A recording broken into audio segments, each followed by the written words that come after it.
Hello and welcome to another video from Armoury Antiques and Militaria and our YouTube channel. Welcome back to the channel, ladies and gentlemen. Once again, I'd like to thank all of our members, all of the people that subscribe to our YouTube channel, and also the people that gives us thumbs up and also put comments down below. We really appreciate your support, and we'd like to thank you very, very much for your ongoing support and that you watch our videos, and we do 30 odd videos plus a month. And obviously you're enjoying them because we get so many views, and we'd like to thank you for your support. It's really important to us here at Armoury Antiques and Militaria. So what do we have for you today? Clearly we've got a bayonet, and you experienced bayonet collectors will know what you're looking at straight away, but a lot of people won't know what it is, so I've got to go through it bit by bit. So we've got a bayonet here with a serrated back. Let me pick it up and show you. Now if you see me touching the blade, don't worry, we're going to clean it afterwards, so don't panic. Serrated blade, very thick and sturdy, various markings, no pitting, just a little bit of staining, nothing too bad. And we're going to go through that in just a second, so it's quite interesting. So what is it? So what we're looking at is quite a rare bayonet, which is a British volunteer swordback bayonet, and its original scabbard. Now these are quite rare, and they were made in Zolingen, and they were made by various groups in Zolingen, the trade, you know, the blade trade, and especially by WKC and Alcoso. They're one of the two main companies from Zolingen. And these were made in variants for colonial governments such as Austria and South Africa. And these bayonets, even though they're always termed as Martini Henry bayonets, weren't necessarily for the Martini Henry rifle. Early volunteer Martini rifles had heavier barrels than the service Martinis, which explains the 19 to 20 millimeter ring diameter, you know, on the ring here. So what's special about this particular bayonet? Well, first of all, serrated back. A lot of collectors really hunt out the serrated backed engineer type bayonets. The plain back ones are more common, the serrated ones not so. So let's have a look at this one. So we've got a nice compressed leather grip. We've got the spring here, which is still working for attaching it onto the rifle. A little bit of a hooked beak at the top. The grips are in really good condition. You've got to watch these because you sometimes find them bowed out at the back here where they've got damp or been exposed to moisture. We've got some service wear and tear here, nothing too much to moan about. A couple of markings on the top of the pommel here, and again another really good condition grip with the 1, 2, 3, 4 rivets on that side, 3 on this side, and the spring on this side. When we look at the cross guard, you'll notice, some of you, that we've got a number on the cross guard, which is nice to see. And the cross guard's in good condition, as you can see. We've got the muzzle ring there and the flat section here on the cross guard. Now, the blade's quite thick, and the serrations are in really great condition, and there's no real problems with it. It's got a groove in the blade here. And what markings have we got? Let's have a look for you. Try and get them into view for you. We've got WKC, which is the helmet mark here, the Knight's helmet mark, common mark used by WKC, Weiersberg, Kirschbaum and Son, and we've also got the government crown here and inspection marks on just above, as you can see. So they're the markings. Markings on the ricasso there, and we've also got markings on the cross guard here. So let's carry on, and I'll have a look at the scabbard and I'll bring you back. Okay, so welcome back. So let's have a look at the scabbard. Now with these scabbards you need to be quite gentle, and what I mean by that is when you hold them horizontal like this, because they're just leather, sometimes they can have creases in them or damage themselves. This one isn't too far gone, but we've got a crease here already where someone's held it horizontally and we put a lot of weight on it. So whenever you handle them, you should hold them vertically, so unless the actual blade's in there to support the leather. And we see a lot of scabbards that have been damaged simply because people haven't handled them or respected them or put the bayonet back in the correct way, which we'll show you about in a second.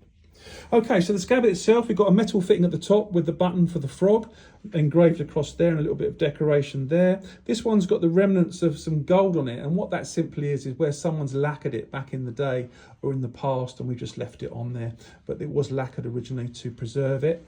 Sometimes you get markings up here on the top of the mouth of the scabbard. Moving down the scabbard, all leather, as you can see. There's that small crease here, which sometimes can go all the way through and break. So you need to support it, as I've said. Metal fitting there with a couple of engraving circles around there. We turn it over, we've still got a little bit of gold there from the lacquer that was put on there. Stitched all along the back edge and then stapled. You've got these staples that hold the fittings into the leather scabbard. Now, as you know, and as I keep on saying with all our videos, if you've got one of these bayonets without a scabbard, it's worth 50% less. That's a good rule to have. So to have the original scabbard with the original bayonet is a really good thing. Okay. So these bayonets then, they're quite scarce. Now, one of the books I recommend, as I always do, is The Martini Henry for Queen and Empire by Neil Aspinshaw. This is a great book. If you haven't got it, get yourself a copy.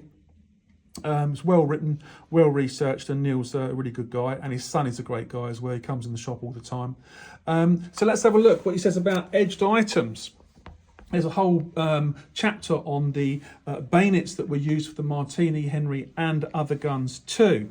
And we have here the bayonets we're talking about. We've got two models here which are very, very similar. So which one have we got? Well, we've got the one that is second one down. Now they look very, very similar, but one has a flat section here and one, if you like, has a central medial ridge. This is the one we have that we've been talking about, this central one. And the central one is the pattern 1875 sword bayonet, approved on the 7th of June 1876 and announced in LOC 2454. It saw limited issue. The 20¼ inch blade had a 7 5/8 in-saw tooth spine containing 33 teeth offset to form 2 rows. So this is actually a very rare example, as I've said to you, and this book backs that up, what I've said. So not very common, quite scarce. So if you want to know more information, this is a great book. It tells you about all of the different edged items. The section starts, I think, yeah, on page 219, cold steel, the last resort bayonets for the Martini. And it takes you through the rare examples with the serrated backs, as I've said, they're included in the Elko. It also takes you through the Yataghan style bayonets. And if I turn the page over, you should have some more examples. Yes, indeed, we've got Yataghans in where and when they're being carried. And it's quite interesting, the Yataghan bayonet, some people just think they're a dress bayonet and they're not, because it quite clearly states here, the Yataghan bladed bayonet for the Martini was a standard issue to rifle regiments, sergeants in the regular army, and to men on the Camel Corps. And one of my favourite parts or periods in history is obviously the Sudanese campaign. So that's really interesting about the Yataghan. You've also got the other types of artillery sword bayonets here, and it goes on and on how they fitted to the rifles and some variants. So I strongly recommend you invest in this book, and it is an investment. They're not cheap, but worth their weight in gold because it really helps you with what you have and to identify it. So going back to the bayonet then, a really good example, a very honest example that's untouched, unmessed with and uncleaned. Now let's pop it back into the scabbard. Now when I said to you before, always hold the scabbard vertically, feed the bayonet back in and you won't have any problems. And then of course the blade supports the leather so you won't get this piece bending. That's very, very important.